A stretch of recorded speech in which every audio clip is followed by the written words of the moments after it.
আজকে কিন্তু নির্বাচন, জাতীয় নির্বাচন, সেই সাথে গণভোট।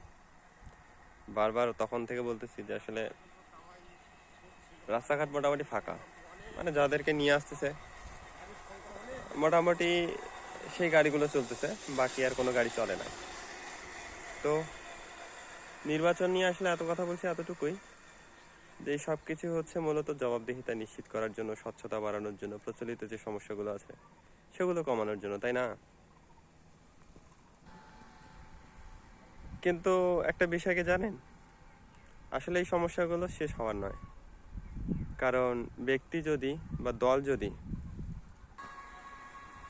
নিজ নিজ অবস্থানে স্বচ্ছ না হয়, জবাবদিহিতা নিশ্চিত না করে তার নিজের, তার দলের, তবে আসলে স্বচ্ছতা কখনো কোনোভাবেই সম্ভব নয়।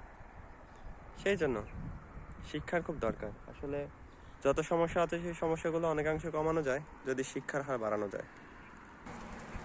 শিক্ষার হার বাড়ানো যায় বলতে এটা না যে আসলে এসএসসিতে কত পাস করলো, সাক্ষরতা কত, এটা না।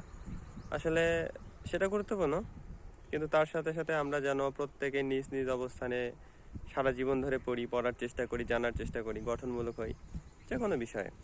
তাহলে আসলে সমস্যাগুলো অনেকাংশে কমবে। সেই সাথে ব্যক্তির নিজের, পরিবারের, সমাজের, দলের জবাবদিহিতা বাড়বে।